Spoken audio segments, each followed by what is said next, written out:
Hi there, this is Judy from Judy's Journal with our next recipe from the past for May Beef Month, brought to you by the South Dakota Beef Checkoff.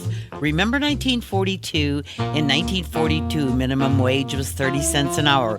Roosevelt was president, and most notably, World War II had shifted everyone's focus to the war effort. Farmers had to hire extra hands at a cost of almost $5 a day. Families were on food rations to make sure our troops had the supplies they needed. People had to adjust, and they bonded over everything. Everyone had to cook from scratch, and nothing could be wasted. So a 25-year-old Wynn Speece, our neighbor lady, saw the need of our neighbors, and her response was to start a radio show that followed up with a cookbook that brought together a community of homemakers, bringing together people, sharing their circumstances and solutions, and becoming real neighbors. Well, now, here's a wonderful beef recipe from our WNEX's own neighbor lady's first cookbook from 1942. It's Texas hash. Chop 2 medium onions and 2 green peppers and slowly cook in fat until tender.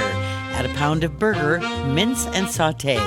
Then add a pinch of salt and pepper. Then 2 cups of canned tomatoes, a half a cup of uncooked rice, a teaspoon of chili powder, and then simmer for 45 minutes or bake in a slow oven. Serve with a thin slice of cheese with crisp crackers and a sweet salad. This recipe was sent in by Mrs. Robert Cooper of Fulton.